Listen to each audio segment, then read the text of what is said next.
Oh, that is nice. And by the way, Peter Wild is the Regional Vice President of Kansas's ATHS Convention Committee Chair. Courtney Cesar is ATHS Operations, Awards, Events, and Libraries, and it is a pleasure to welcome them to the ongoing segment Miles Back. Good morning to you, Peter. Good morning to you, Courtney. Good Good morning. morning.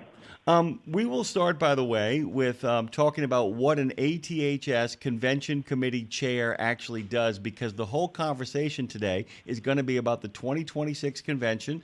Our good friend, regular caller Dennis, who goes by 3.5, is so excited about this. But Peter, why don't you unpack your responsibilities? Not just over in Kansas, kind of doing your thing over there, but talk about what it means to be the chair of the convention committee. The chair, it's kind of a position that luckily isn't that stressful with the great team I have. We have a committee. It's made up of members from all over the country. We got people on the East Coast, West Coast, and in the central parts of the state. And then Courtney helps do all the office work for us there in Kansas City. And we kind of just go through the list every year. Everybody that's put on a truck show that knows what all goes into it knows there's a lot of little things that you never really realize that you need to put on a great show. So as the chair, I just kind of get to listen to everybody and take their input, and we all work together, and we somehow make it work. Yeah, being a chair means being really good at being patient while you are updated on everything that's going on and making sure that it all kind of ties together really nicely. I want to speak about your bona fides, Peter, before I actually pivot over to Courtney here. You're from Kansas. You've been doing this truck driving gig for quite some time, and you are a minted early truck driver as well too. Tell everybody about your trucking background because it's really cool. My trucking background, I was born into it. I can't deny that. I'm a fourth-generation trucker. My grandpa had a business there in Minnesota. He started with his dad, my great-grandpa Ed, back in the early 40s. My grandma and grandpa, they actually spent their honeymoon in 43 taking a load of hogs to Minneapolis, Minnesota in the back of a 38 Chevy, which we still have today. And even though we're not still in business today, I still drive truck. My dad's still involved in the trucking community, and it's a passion. It's all I know. Yeah, and that really kind of sets you up for success because it means not only do you have a deep love of the history of the industry, you have lived through the history of the industry, and you also have been given institutional knowledge firsthand of the industry. So you kind of are what I call the perfect practical fit for your gig because you are connected to trucking going back almost 100 years, actually more than 100 years, and then you can actually make the case saying, look, not only do I, know this history, I've lived this history. I've bounced around in some of those cabs way back in the day and gotten a chance to hear firsthand from folks how all this stuff worked. Okay, so I want to pivot here to Courtney really quickly and kind of get you guys a sense of that the ATHS, the American Truck Historical Society, which you can find at aths.org, really actually takes themselves incredibly serious in the kind of people they bring on board to make sure that the history of trucking is represented by first-class individuals. You actually, you are a librarian, you are an information specialist, you are a person who really understands what it means to be in the middle of curating a museum. Talk a little bit about the gravitational pull that has brought you into ATHS, Courtney. Oh, geez. That one is very much and I'm sure everybody can relate, but it's not as much gravity as you think.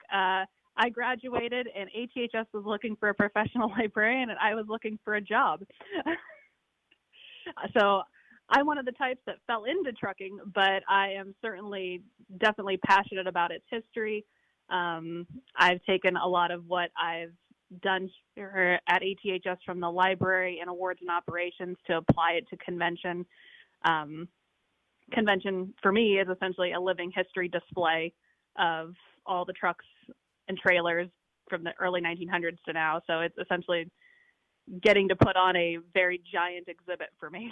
Well, no, and by the way, that's the thing when I first got a chance to get up to the museum, and by the way, you're talking to somebody with a PhD in history. So when I got up to the museum and got my first chance to see it, and I've seen it many steps along the way as it's kind of developed and kind of unfolded in front of my very eyes. There's a real commitment to doing it from a real sort of curation standpoint. This isn't an archive. This isn't just some building where things get stuffed and put willy-nilly. You guys are really going about the business from both an archival standpoint, from a historian standpoint, and from a museum curation standpoint of really trying to put something together that is the history of the United States as told through the eyes of its goods and services mobility, correct? Yes, very much so. So let me ask you a question. So you have a deep passion for, creating programs, crafting newsletters, and putting together exhibits about that. So can you kind of talk about how we export, how we actually move what is happening at the museum so that when we go to a convention, how we go about the business of doing that in a way that kind of captures the energy of what the museum is becoming, but also kind of maintaining the living presence of what is happening on the ground, at the convention? The best tie-in for that is showcasing through our speaker programs. A lot of our speakers use both their personal collections and collection from the ATHS itself in their presentation. So we're bringing essentially our collection offsite to the public virtually in that respect, along with our webinars. So that's really the best use of it, in bringing signs about the trucks, kind of giving the history of how maybe that manufacturer worked, or as we're going into 26, Springfield and the Route 66 history and all of those manufacturers that were iconic to that area. Yeah, and it really, like I said, it's one of those things, too, that if you try to do it all at once, it becomes kind of an overwhelming process, which is why we have a chair. We pivot back to Peter here really quickly. Talk about the selection process of, you mentioned that, it's always, as you build up a roster of cities that can host an event, Peter, you want to make sure that everybody gets a little love, that those people who wanted to come where they wanted to come get a chance to get it there. But I also wanted to talk about, because you're returning to an old friend this year, to talk about literally what people can expect in 2026, but also talk about if any other cities out there are looking for a place to, maybe make the ATHS convention home, what you're looking for, what you need. But let's talk about where you're going first. Springfield, it was a decision that I think we started with 16 cities after we got back from Madison, and you go through the list, the pros and cons of the area, and the big things we look for is there airports nearby for people that want to fly in? Is there, enough hotels? Is there a good selection of food? Is it a pretty easy city to get into with truck traffic? Not somewhere downtown. I'm going to use, for example, like New York City or somewhere big city, California, that people get scared of driving into, something that members will feel relaxed and comfortable getting to. We take up a lot of space, so you got to have a fairgrounds or event center that's pretty wide open, has good buildings for our indoor vendors, our speakers, indoor trucks, and all that. So we started with a list of about 16 places, worked it down to 8, worked it down to 4, and then finally got down to the last 2, and then we finally decided on Springfield, and we're making go with it. Yeah, and it strikes me, too, this is not to say that certain areas of the country are not amenable to actually receive the convention, to actually have the conference. It's just a matter of finding the right place. No, and that's one of the other things that we usually plan events like this 3 years out, and trying to find a place that can host us. Like this year, we had to do it within a year, so we looked at a lot of places we talked about before and were considering, and sadly this year a lot of them were already booked, so they couldn't give us a quote, and we just had to move on. But we always have a list of places we're thinking about, where we would like to go, what areas of the country, because that's one of the good things that our show does, is moving around. You get to go to different areas. So if this year you can't make it to Springfield because you're, from the northwest, in 27, when we're out in Salem, Oregon, we're closer to you out there, and that way you can make it to that show. You can bring a truck or just drive on over. It's really interesting. So yesterday, Peter, I'm actually going to ask you both if you have any football passions in your life. Yesterday, my mom, Dad, and I were watching a whole day of baseball, And my mother actually asked the question, why are New York's two baseball teams able to have them in the city, and yet the football teams actually are in New Jersey? And it was really kind of interesting. My dad actually turned to me and he goes, this is your area, so why don't you kind of explain it? And what we told my mom, I said, look, I said, baseball's urban. I said, you literally can go there on a daily basis. You can walk down the block and go to the stadium, and that's how it works. I said, there is no tailgating in baseball. It's not what they do. It's not how it works. And essentially, in many ways, you're using the same model as the Super Bowl for smaller markets, in the sense that what you kind of want to do is you want to make sure that people remember that, sometimes the smallest thing that will show up is an RV. I know people drive their cars over, but you want to make sure that there is space for camaraderie. The biggest thing that I would imagine, and like I said, Peter, please correct me if I'm wrong. Please, Courtney, correct me if I'm wrong. You want to create a space where not only the things that you actually want to show have room to be shown, but the people who like the kind of things that you show have room to not only park, but to spread out, talk with friends, really have space to kind of, play, reminisce, and get a sense of what's going on around them. Is that fair? Absolutely. That is very true. Yeah, I kept thinking about the baseball analogy. Courtney, go ahead. You were going to say something. Oh, no, I was just agreeing. Absolutely. That is exactly how it is. Now, Courtney, as somebody who actually, you have librarian skills, you have curation skills and all that. I wanted to ask you, as somebody who was out there looking for a job, and I can tell that you care deeply about this now, what is it like to actually work in a historical kind of environment where size does matter? Because we talked to the Salem Witch Museum yesterday, and the curator there has an incredibly small building that she has to make work because it's an old Protestant church that dates back to the beginning of the country. But you have to work in wide open spaces. So even from a curator standpoint, what is that like in the planning process to think big, even when you're dealing with letters and invoices and all kinds of ephemera? What is it like to think big in regards to putting a convention together for display? Thankfully, that part of my job is the easiest. And this is going back to what Peter said, we have a wonderful team. Most of all who have a trucking background, much more expansive than mine. So we find the sites, and I look at it from a square footage standpoint. Does it have this many acres? And then I bring up Google Maps for the team, and I go, can a truck legitimately turn here, guys? So I have to look at it from more of a logistic standpoint in that. And then the rest of the team gets to bring forward the experience of this truck would be the best inside because it's really cool, has a really cool history. And then because one of the benefits of our show is we are non-judging. So we park non-restored next to restored, and we kind of park you as you arrive. So you don't just get to go see the Peterbilts over on this side or the Max on that side. So everything's intermixed. So it's a new experience for everybody every time and almost every day because more trucks arrive every day. So there's something new as we go. So that's why when I said it's a living history display, it's also a moving display constantly. So it's always fun to kind of work out that puzzle piece, and our truck parking team is amazing in that respect. They're very good at their jobs. Yeah, I think it might be one of the few conventions in America where, in regards to like a truck parking team, that there actually is a truck parking team in place to kind of make it happen. Peter, I always ask this question of anybody who has a big event that they're in charge of. If we have, by the way, we have plenty of listeners who have made their living, their lives, and their livelihoods on the road as truck drivers who've never been to one of your conventions, despite Dennis Chapman calling on a regular basis and encouraging everybody to come.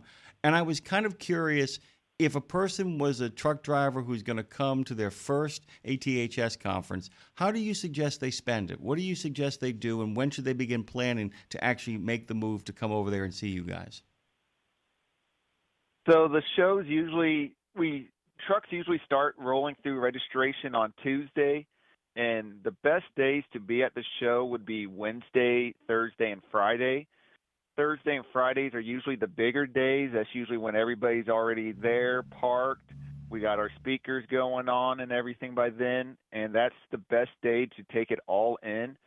No matter what, you're not going to see every truck.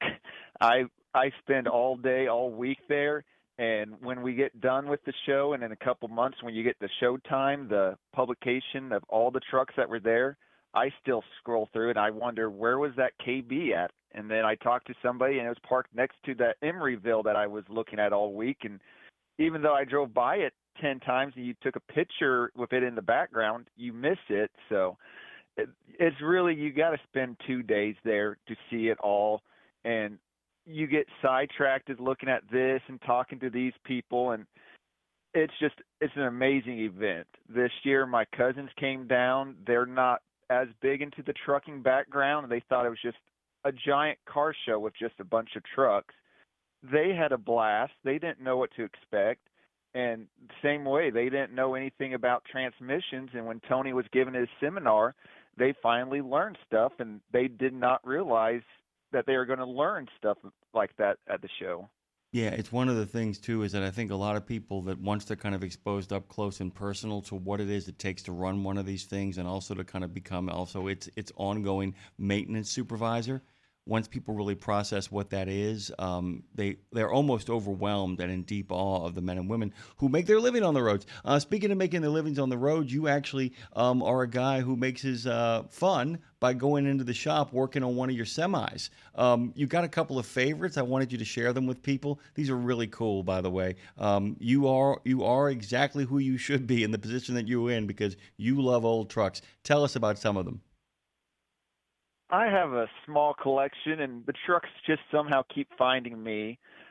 My grandpa had his own trucking company, and we had, probably throughout the years, 300 trucks going all the way back to the 50s to the early 2000s. And a lot of my friends and family up there in Minnesota, they keep finding the old cab overs, the 9670s, and they send me pictures, and I fall in love with them. So then I start digging into them, and like my last one I got, my 78 4070B that I took to Madison this year, I wasn't even looking for it. A simple Facebook post of just showing some of our old trucks throughout the years, because everybody knew we had Internationals, but I had the Max, the Studebaker Diesel, the Freightliner, and some guy commented that he had a truck, tracked it down, and he was going to send it to Big Iron, so I bought it beforehand, and that's how they find me. Just everybody knows the last name, they know the paint scheme, and they think I need to collect them all for some reason. Peter, I'm going to tell you really quickly. I'm going to correct you, and you have to forgive me. You have a small numbered collection. You do not have ain't nothing small about what it is you collect, by the way, which is really, really cool.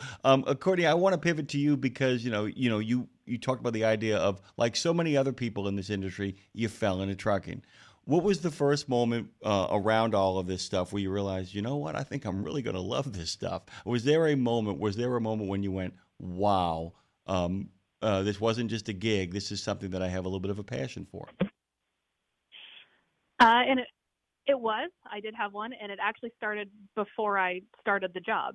I had a great chance to go attend the 2013 show out in Yakima before I actually started here at ATHS. I was officially hired, but I wasn't starting until July, but I got to go experience the show from an outsider's perspective. And it was just like, this is just so cool. I think I'm going to really love this.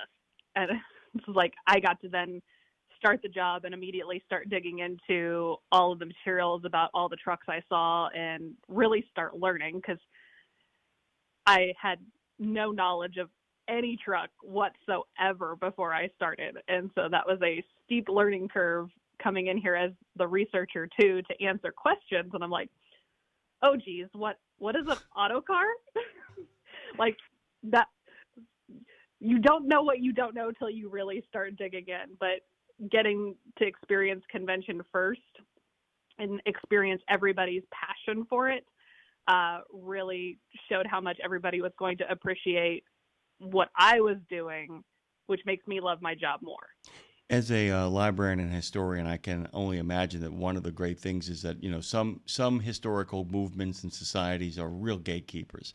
I have to imagine, given the men and women that I talk to on a regular basis, it must be really nice to be in a community where, when you don't know something, people don't laugh at you or scoff at you, but go, "Terrific! I get to be the first person to tell you about this." Is you've Oh probably yeah. found the same thing that I found, which was, I can talk trains till kingdom come. But when I first got here, I was able to make the crossover a little bit. But I'll tell you right now, I have never met a group of people who were like, "You don't know? I'm not angry. I'm just glad you made it. Let's talk for a little bit and catch you up to speed about what's going on here." Talk to us a little bit about the online digital archive, just really quickly about what plans you got for it, because you actually had to start from scratch essentially and put this thing together. So talk a little bit about that, and then we'll talk to Peter for a few moments before we wrap up. Yeah, since I started, we've been trying to get more and more materials online, and we did a big push in 2015 and really digitized all of our photos in the collection. And granted, of course, we've gotten even more photos in. Everybody loves taking pictures of trucks and sharing them, so I have even more I'm sure I need to digitize in the future. But we had a bunch of different systems, but not really accessible to the members and the public. And so we essentially searched high and low, but we really wanted something that connected to our current database too. So that's kind of how we fell into the program we have. And then we are slowly but surely digitizing records, adding records and information to that. It's a very large collection. We have over 500,000 individual pieces of literature and collections of varying formats. So it's an exciting process to really share that with the public. And we did a big push on digitizing some of our old films, like the 8mm, 16mm films. And we're slowly getting those up between now and the end of the year to share. And we've been sharing a lot of them via social media recently as we tie things back into promotion and the history of something. By the way, I want to encourage everybody to go to ATHS.org. In the last year or so, they've had a big makeover. The website is terrific. There is a lot of great social media content out there promoting the American Truck Historical Society, and that website is comprehensive and lets you know about membership, events, awards, how you can make an impact. It's even got a little bit of a click on for the library as well. Peter, final thoughts. Like I said, we talked about some of your favorite moments in the trucks that you love. I want you to remind people one more time that they can become members of the American Truck Historical Society. Why is it important for even those who don't get a chance to get over there a lot and don't get a chance to go to every show? What is the value of actually having a membership with you guys? The biggest gift of being a member, I think, is the friends and the people you make along the way. That's our saying is, you come for the trucks, but you stay for the people. And besides that, we have a lot of great discounts if you become a member. You get the 6 copies of Wheels of Time and the Showtime every year. There's discounts on insurance through Haggerty. Oh, I can't even remember through the whole list, but I believe we still have discounts on pet insurance, and there's just a lot of great benefits. And then once you're a member at the national level, you can become a member at a chapter level, and that's where you can really make a good impact as being a chapter member, because you are within that area. You don't have to be a member of a chapter right next to your area. Like for me, I'm a member of the Wheat State chapter here in Kansas, but I'm also a member of chapters in California, Texas, Minnesota, even a member of our chapter in Canada, just because they put out a great newsletter. I know the people in that area, and it ties right back into the friends you make along the way. I think that really is kind of terrific, which means, by the way, just to kind of take us back through what Peter just said, if you become a national member, then it opens you up to regional, local membership, as it were. And in doing that, you are not limited to what places you can have membership, and in doing so, you can have connections all across the country as you make your way up and down the highways and byways. Peter knows of what he speaks. He has been doing this gig since he was 18. Not the chair of the convention board, but driving trucks since then. It's an absolute pleasure to have you both. I want people to head over over to aths.org. This has been Miles Back. Peter, Courtney, good luck with the planning. I hope it all comes together like a good A-team plan. Have the best of weekends, okay? Are you both Chiefs fans? Yes, sir. How about you, Courtney? You a Chiefs fan? Sure. All right. That's Well, big. Yeah. well, Yes. you guys got your players back, so you're looking pretty good. Go have the best of weekends, and as the good pastor says, we over here at Radio Nemo, when it comes to the ATHS, we love you, and there ain't nothing you can do about it. Thanks, guys. Thank you. All right.